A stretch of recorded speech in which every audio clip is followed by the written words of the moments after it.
días, Betsaida. La llamo despuesito que voy a empezar clase ahorita, hoy. La llamo, va pues. Gracias.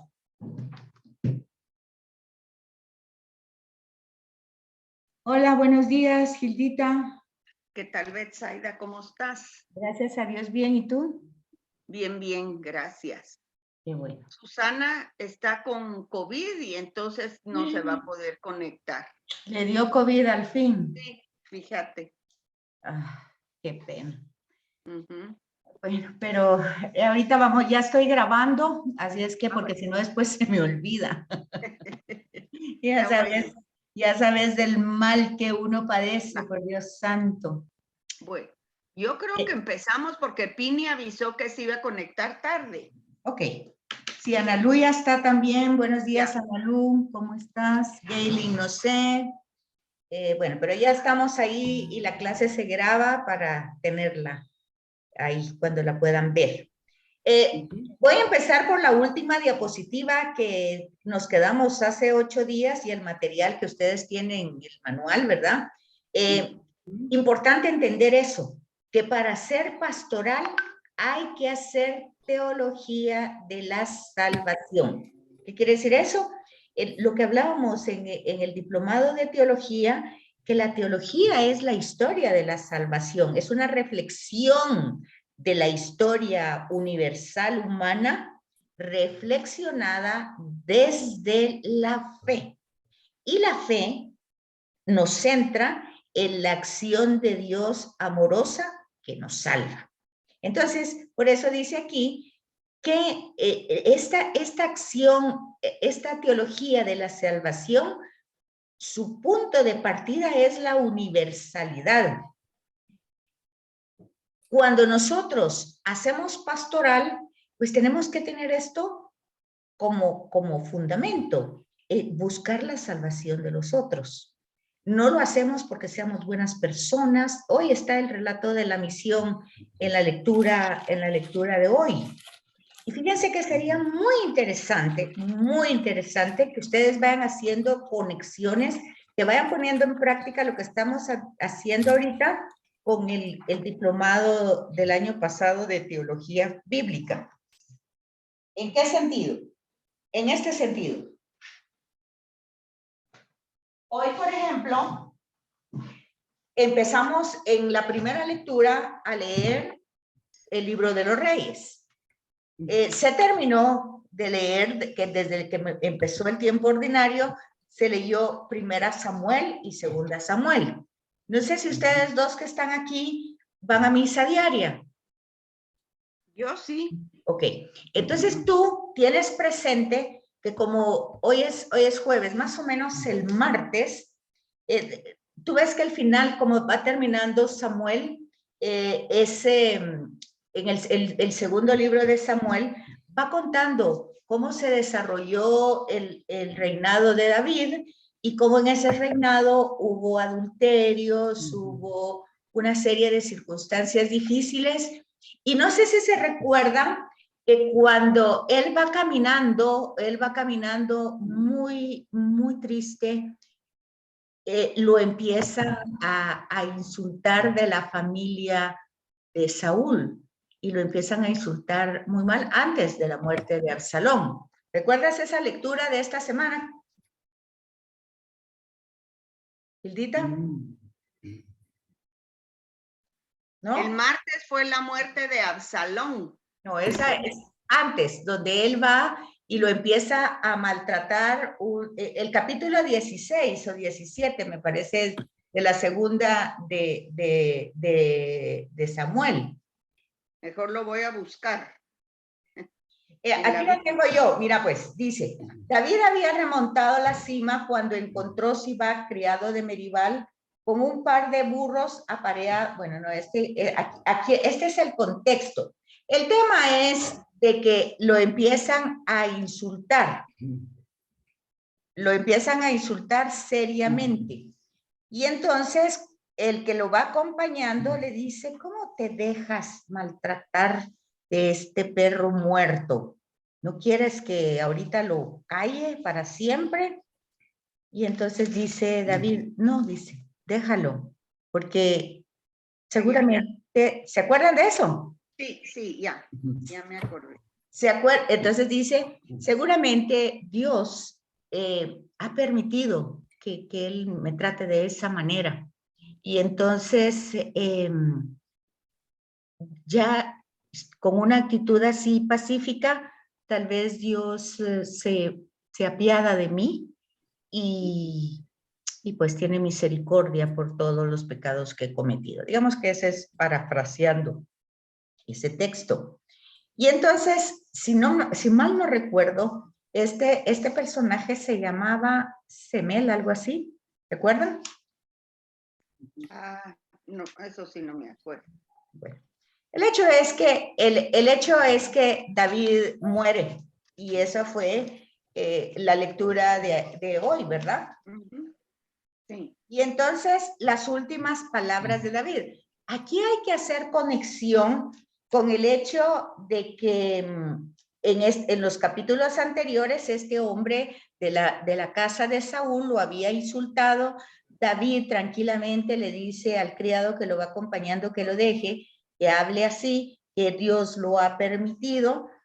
Más adelante se sigue esta misma historia, no en el capítulo siguiente, sino capítulos después, y resulta que David vuelve a tener éxito nuevamente, ¿verdad? Ahora tiene guerras internas con su propio hijo, que es Absalón, pero tiene éxito en el sentido de que va triunfando y poniendo la paz en Palestina. Y entonces al final, pues resulta que ya hoy leemos pues de que él vivió los años que vivió y que fue rey durante 40 años y que fue 30 cuando ya hizo toda la confederación de las tribus. Bueno, entonces él tuvo ya un final muy contento, muy feliz, y entonces le está dando los últimos consejos a Salomón. Ese es el contexto de hoy, ¿verdad? Sí. Entonces, lo que no leyó hoy, lo que no se proclamó hoy en la lectura, es de que David ya al final, antes de morir, le dice a Salomón que tiene que ir a acabar con toda la familia de Semei. Entonces, para que se den cuenta ustedes de la condición humana, que en un momento pareciera pues muy abandonado a la misericordia y a la voluntad de Dios, y se deja insultar, porque él en ese momento no tenía el poder. Luego consigue el poder, lo deja tranquilo, es más, se encuentra con este personaje nuevamente, y cuando vio que ella tiene poder le pide perdón y dice, mira, ¿cómo pude haber cometido esta ignorancia tan grande de insultar? Y David se porta muy gente y le dice, no importa, yo te perdono. Mientras viva, tú vivirás, no haré ninguna reacción. Pero resulta que a partir de la muerte, él entonces le dice a Salomón que tiene que destruir a toda esa familia. Es importante porque en la pastoral este tema de la salvación, porque hasta David, hasta Abraham, hasta todos los círculos patriarcales tenían necesidad de ser salvados, porque su condición humana, lo que hemos repetido tantas veces, es limitada. Entonces, para hacer una pastoral de seguimiento, o sea, de acompañamiento, de hecho es un pastoreo, para clarificar la situación y el problema y poderlo poner en práctica, es necesario lo que decíamos al final de la semana pasada, los 3 temas que se dan en las conferencias episcopales: el ver, el juzgar y el actuar. O sea, ver la realidad para situar el problema, hacer la teología pastoral, o sea, desde el sentido de que nuestra misión es que nuestra misión no es salvar a otros, nosotros no tenemos esa capacidad. Y aquí les puse por eso ese relato de David, que es importante, si les llamó la atención, que lo busquen, que lo encuentren y que se den cuenta de ese hilo conductor que va de una condición humana. ¿Y por qué entonces es importante entender que el hilo conductor no está en que Dios está castigando a David? O sea, David terminó su vida bien, tranquilo, dando consejos a su hijo Salomón, pero diciendo, tienes que ir a destruir a toda esa familia, tienes que vengarme, en otras palabras, ¿verdad? Entonces, cuando lo leemos, nos damos cuenta que ahí falta Jesús, claro, ahí falta el tema de la salvación, pero ahí nos damos cuenta en ese episodio, no podemos, por muy buenos que seamos como personas, siempre están nuestras heridas, nuestros resentimientos y nuestras reacciones.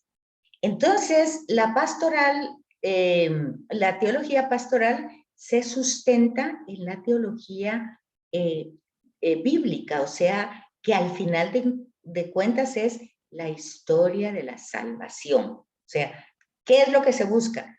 Que toda la humanidad se salva. ¿Cuál es el objetivo de las misiones hoy? Que Jesús manda de dos en dos. ¿Qué es el mensaje? Pues tienes que irte despojado. Porque si tú ya vas cargando con tus situaciones, tus problemas, tus prejuicios, tus cosas que te inflan, no puedes hacer misión, no puedes estar preocupado por la salvación de otro. Estás preocupado porque se salven tus bienes, por proteger tus cosas, tu persona, tu vida. Estás aferrado. Entonces, de ahí que la teología de la universalidad, o sea, de la salvación para toda la humanidad, no se puede dar, no puede realizarse, mientras que los que están dispuestos a colaborar no han entendido que lo hacen para desarrollar ese reino fraternal, y para esto decía Monseñor Barron hoy, ¿verdad? En su reflexión, que decía, tienes que llenarte de la gracia. Otra vez, eso ya lo vimos, o sea, no podemos con nuestras capacidades humanas porque son limitadas. Necesitamos, lo que dice Pablo en otra forma, armarnos con los dones, con las capacidades que nos da el Espíritu Santo. Las herramientas de la inteligencia y la voluntad tienen que trabajar enfocadas, realmente muy enfocadas en un sentido agudo de qué es Dios y cuál es la voluntad. Por lo tanto, cuando la gente le dice, por ejemplo, en Cambrai, que se cayó aquella montaña, aquel alud, y la gente decía, es la voluntad de Dios.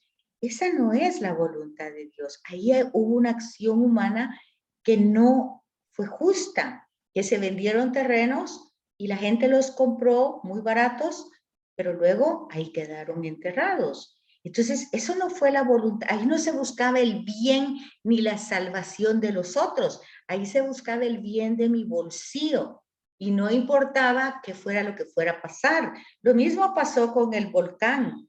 Esas tierras se vendieron sabiendo cuál era el problema y cómo podía pasar. Entonces la gente en su tema religioso, humilde, ve a un Dios, es la voluntad de Dios. Esa era su voluntad, así nosotros no podemos hacer nada más.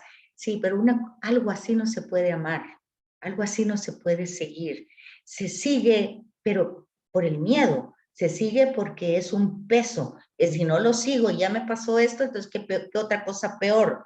Pero des en cuenta que eso no tiene un sentido de libertad, porque entonces estoy obligada, porque si no estoy obligada a hacerlo, pues me destruye ese ser.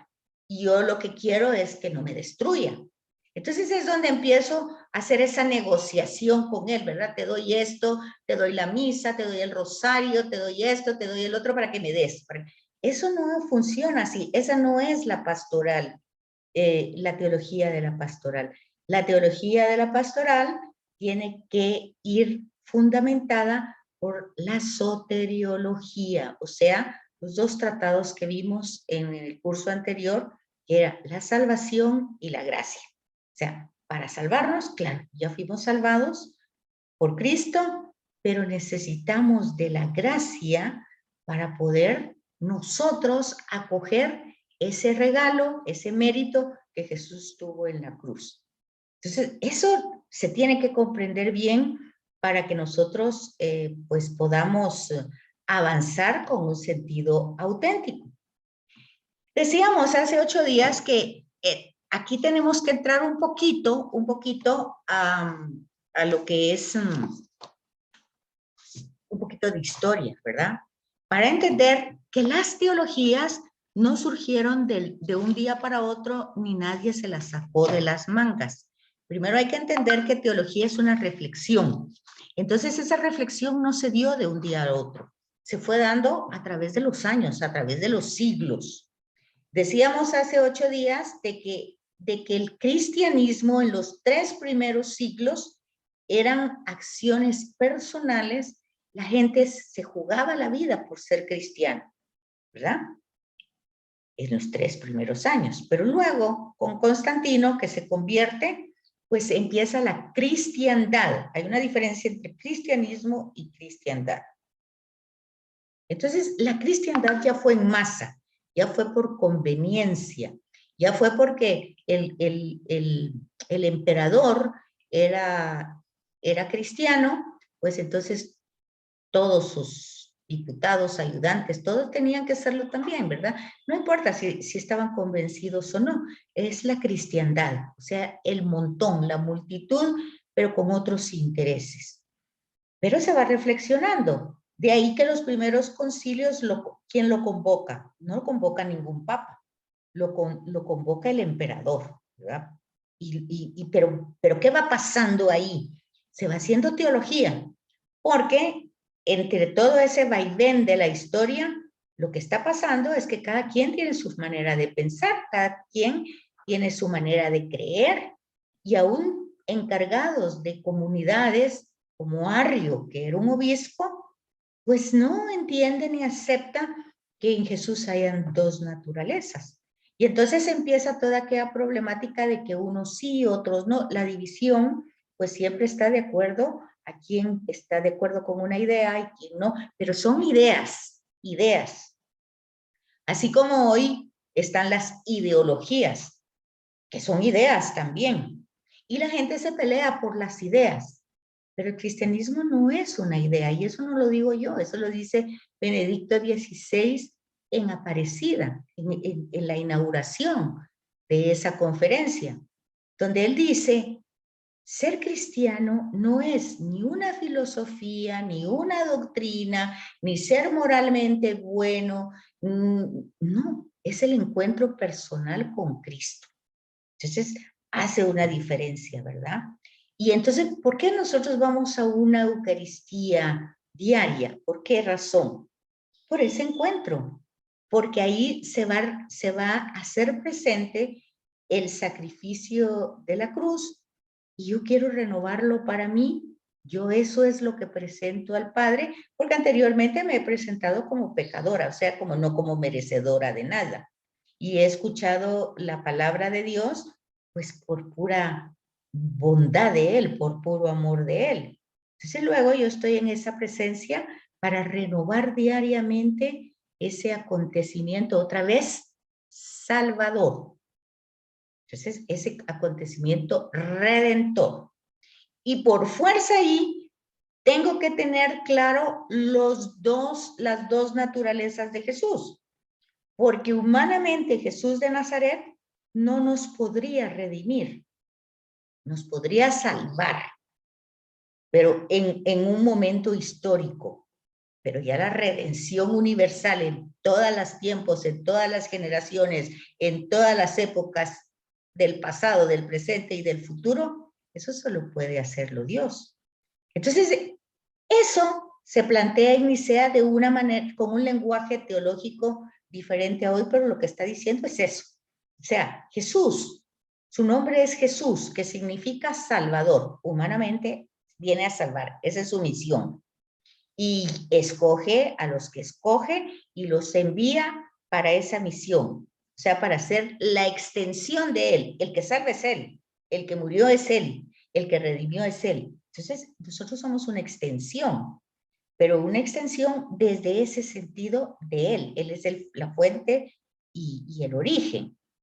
Y entonces luego se va desarrollando paulatinamente esa visión de generación en generación, pero tiene que ir esa teología de la universalidad, porque los dogmas ciertamente van a salir de la teología y la doctrina va a salir de la teología, pero desde esa teología universalista, que es la voluntad de Dios, es que todos se salven. Todos es todos. No hay exclusión, ¿verdad? De nadie. Y así es el hilo conductor que vamos encontrando. Todo tiene que ver con salvación, todo tiene que ver con liberación, todo tiene que ver con el amor. Entonces, esa es la pastoral que como una disciplina se va. Cuando hablamos de una disciplina, estamos hablando de algo, dijimos anteriormente, sistematizado, algo que va organizado como sistemas, ¿verdad? Para tener mayor claridad y comprensión. Yo no sé si ustedes han leído, tuvieron la lectura complementaria de la primera sesión de la teología pastoral como definición y un poquito como historia, que es lo que yo les estoy dando ahorita. Es esa parte que está en la página 7 del manual que les hizo favor Ana Luz de darnos. Ahí tienen ustedes que el Imperio Romano duró pues casi hasta el siglo IV. Y decíamos en la clase anterior de que empieza el Imperio Bizantino, que también es romano, pero más a la parte de Oriente, y que dura desde el año 400, estamos viendo final de Nicea y principios de Constantinopla, ¿verdad? Constantinopla ya como concilio. Y entonces se dan cuenta ustedes que eso termina hasta el descubrimiento de América. Es un periodo de 1000 años. Y decíamos hace 8 días, esa es la razón por la cual es tan difícil erradicar todas aquellas creencias que vienen desde 1000 años. Que Dios castiga, que Dios prueba, que Dios, o sea, es un tema que les decía hace 8 días, solo hay que ver las pinturas de esa época y el purgatorio, el limbo y el infierno, pues casi eran los mismos dibujos, ¿verdad? En todo este tiempo no podemos hablar de una teología pastoral, porque los enfoques doctrinales iban desde otro sentido, ¿verdad? Es ya a partir de Vaticano II, también yo les hablé de eso, que tenían que tener a la mano Vaticano II con 2 constituciones, la de Lumen Gentium, Luz para el Mundo, ahí está la pastoral, Luz para el Mundo, y Gaudium et Spes, Gozos y Esperanzas. O sea que cuando nosotros decimos, no, este mundo está patas arriba, todo va para atrás, se han perdido los valores, no hemos entendido nada. O cuando pensamos, sí, que el apocalipsis ya se va a destruir, ahorita ya estamos viendo los signos, tampoco hemos entendido nada, porque Dios, que es origen de vida, porque eso dice la teología, ¿verdad? En Génesis 1, pues no ha hecho una obra maravillosa en la creación para destruirla, Dios mismo. Es el hombre quien ha ido destruyendo, y por eso tenemos los primeros 11 capítulos de Génesis que no forman parte de la historia de la salvación, sino son una prehistoria. Y esa prehistoria, fíjense, en 11 capítulos es destruida la humanidad entera. Termina ese capítulo 11 con la Torre de Babel, pero ha ido paulatinamente. Primero la desobediencia, luego el homicidio, luego cada quien haciendo sus cosas hasta el diluvio, y luego la confusión de todo el mundo hasta de tal manera de que el ser humano quiere hacerse un nombre. ¿Qué quiere decir eso? Que quiere hacerse importante en la vida, quiere hacerse inmortal. Y eso solo le corresponde a Dios. Entonces, cuando el hombre quiere hacerse un nombre, quiere hacerse inmortal en la historia, pues entonces queda confundido. Ahí terminan los 11 capítulos y la tierra está totalmente destruida. Pero Génesis 12 empieza con la vocación de Abraham, ¿verdad? La llamada. Y esa llamada, pues es lo que estamos diciendo, para que Abraham pueda caminar. No es tanto elogiar a Abraham, sino como Abraham, ya siendo un hombre mayor, pues justamente tiene un sentido agudo de ese ser con el que él se encuentra, ¿verdad? Y va abandonándose cada vez más a ese ser que se encuentra y va encarnando su voluntad a tal punto que lo que era una costumbre, como era el sacrificio del primogénito, es cambiada, ¿verdad? Y empieza los sacrificios de los animales. Es sustituido un cordero por una persona. Ya la carta o el documento o el libro de los hebreos, pues ya va a hablar, ¿verdad? Pues si antes esta sangre de un corderito la gente consideraba que los limpiaba de sus pecados, ¿cuánto no más la misma sangre de Dios? Bueno, pues aunque pareciera una herejía, pues eso es lo que nos redime. No es tanta la parte de la humanidad, aunque esa humanidad tuvo que entregarse. Ahí es donde he dicho varias veces, hay que leer Hebreos para ir comprendiendo esa teología de la redención. Entonces, la pastoral como disciplina teológica, pues sí, durante mucho tiempo no está desarrollada, ¿verdad? Tiene una larga historia, aunque la terminología está unida a los planteamientos en el Concilio de Trento. Pero en el Concilio de Trento estamos hablando de 500 años, nosotros apenas estamos siendo descubiertos por Cristóbal Colón, decíamos hace 8 días, Europa estaba convulsionada con todas las monarquías, todo por tener más poder y territorio, y entonces aparece Lutero, ¿verdad? Con una reacción contra la institución católica, y muchas monarquías lo apoyan, o sea que no hay solamente un sentido religioso, teológico, sino también hay un movimiento político que hay que entenderlo, ¿verdad? Y entonces aquí es como, ya cuando lo vemos como un estudio de este tema pastoral, vamos a ir viendo que eso va a ir entrando en el tema de la iglesia. Por eso Susi decía, ¿por qué vamos a estudiar esto si esto le toca a los padres? Eso era antes, ahora nos toca a todos. Eso desde el Concilio Vaticano, aunque ustedes se dan cuenta que dice aquí que en Trento hubo planteamientos, ¿verdad? Pero no se desarrolló totalmente. Iba dando fechas, ¿verdad? 1774 nace, oigan, pero 1774. O sea, estamos hablando prácticamente de 225 años. Es poco, es una teología relativamente nueva, ¿verdad? Jovencita. Y las asignaturas que se van a ir desarrollando, pues van a ser de esta forma. Casi la pastoral, vamos a ver, el obispo va con su báculo como pastor, ¿verdad? Él es el que guía a la grey, o sea, al pueblo, él es el que le da los lineamientos. Y entonces ahí es donde estaba ubicado un poquito Susi, ¿verdad? En esta parte eso le toca a los pastores, a los obispos. Estos, como tienen una territorialidad, fíjense, ¿cómo va entrando entonces ahora el concepto de diócesis? O sea, estas son terminologías romanas. Entonces, entra las diócesis, el obispo es el pastor de una diócesis. ¿Y qué es una diócesis? Un territorio. Ok, pero como esos territorios son muy grandes y él está solito, pues entonces están ya los religiosos.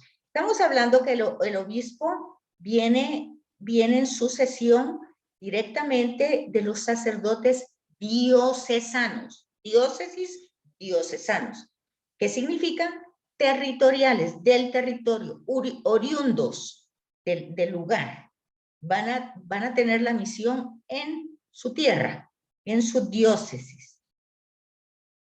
Y el obispo pues va a ser el pastor con su báculo y todo él pues es la persona indicada. Eso viene un poquito después de Trento, ¿verdad? Pero como él no se da abasto para todo el territorio, pues a través de los años surgieron los religiosos, que eran personas que tuvieron carismas específicos y formaron comunidades. Estos religiosos es, por ejemplo, el 31 teníamos a Don Bosco, era un diocesano, pero en su país él vio la necesidad de ayudar a muchos jóvenes que estaban totalmente abandonados. Abrió aquellos oratorios, se fueron formando, él les fue dando educación no solo religiosa, sino también enseñándole muchas cosas, incluso trabajos técnicos. Y entonces el obispo va delegando en estos que luego es necesario que sean sacerdotes, son sacerdotes ya no diocesanos, sino a través del tiempo, pues ellos tienen su propio carisma y son religiosos. Allí tenemos muchísimos a los franciscanos, a los dominicos, a los jesuitas, que son religiosos, ¿verdad? Ahora, muchos de estos religiosos, no todos, no la mayoría, pero algunos y bastantes, pues son vistos por el Papa como algo importante por su testimonio y los escoge para que sean obispos. Y estos al mismo tiempo delegan a los otros presbíteros para que vayan ayudando en la misión, ¿verdad? Y el método de estudio que va desarrollando es el deductivo, deducir, ¿verdad? Deducir rigurosamente, ¿desde dónde? Pues tiene que ser desde la teología de la salvación, o sea, desde de la soteriología, de la teología bíblica, ese es su origen.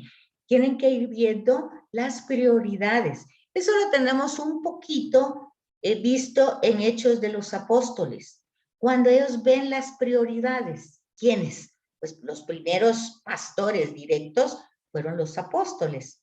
Y entonces ellos pues anunciaban, llevaban a Jesús contando lo que dijo, lo que hizo, pero luego vieron que habían necesidades, la gente se acercaba, pero habían necesidades, necesidades humanas. Entonces aquí viene el estudio y el método deductivo. ¿Qué podemos hacer? Eso lo encontramos en Hechos de los Apóstoles. Ustedes también ya estudiaron. Les dice, bueno, no nos podemos dedicar solo a esto y tampoco nos podemos dedicar a darles de comer y ver ancianos y ver a huérfanos, porque nuestra prioridad es llevar el mensaje. Pero entonces tenemos que escoger, y aquí vienen los diáconos. Diaconía es servicio, ¿verdad? Y esto por deducción. Entonces se va presentando al sacerdote o al presbítero, ¿verdad? Por el presbiterio, porque ahí él va a predicar y va a ayudar y se va a dar cuenta y va a ser un funcionario estatal. Si ustedes han visto la película de Don Bosco, se dan cuenta, decíamos hace 8 días, de la problemática que él tiene, porque él tiene una vocación, él entiende verdaderamente la teología, se dan cuenta en esa película que sí hay seminarios, pero son exclusivos de la gente con posibilidades económicas. Él no las tiene. Entonces, ¿qué hace él? Pues hay un sacerdote que buenamente lo va induciendo en la teología, con libros, con todo, porque ve el deseo de él de aprender. Entonces, hasta él se va a vivir con este sacerdote anciano y al que él lo va a considerar como un padre. Pero vea cómo funcionaban en ese momento.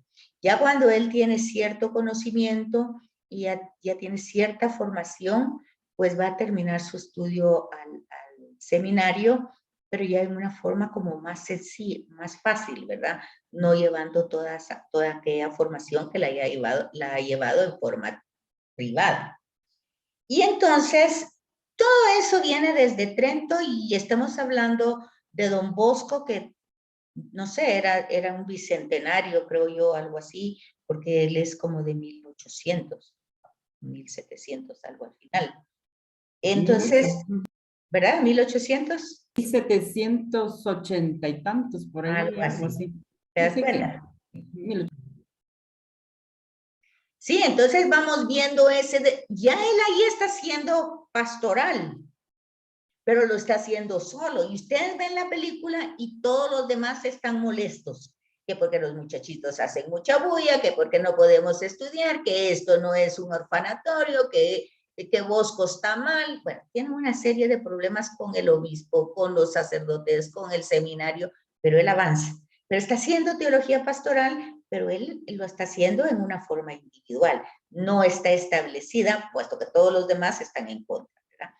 Vamos a encontrar la nueva teología, pero que no es tan nueva, porque ya van viendo ustedes que va teniendo su desarrollo, aunque sea individualmente, como un Francisco de Asís, con un Ignacio de Loyola, con cada uno, incluso en nuestro tiempo, con una Teresa de Calcuta, aunque ya haya una pastoral, pero Teresa empieza antes de Vaticano II, o entre ese periodo más o menos. Entonces se dan cuenta que hay una serie de conflictos alrededor, ¿verdad? Y la nueva teología, dice aquí, ¿qué es lo que tiene?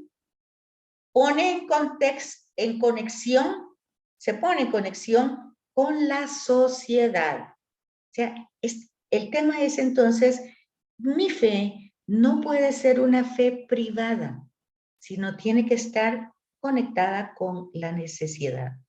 La sociedad ya no se ve al margen de la vida, sino entonces hoy la misión es iluminar. Cuando tenemos, fíjese que eso sale del texto evangélico, ¿verdad? La luz no está para ponerla abajo de una mesa, ni para taparla, sino que sirve para iluminar la realidad. Iluminada la realidad, entonces se da la acción. Y esa es la pastoral, la acción de la iglesia. Pero ya sabemos que iglesia no es solo la figura del clero, sino que ahora ya sabemos que iglesia somos todos, ¿verdad? Ok, no sé por qué regresé aquí. Ah, bueno, entonces luego aquí tenemos que los ejes de esa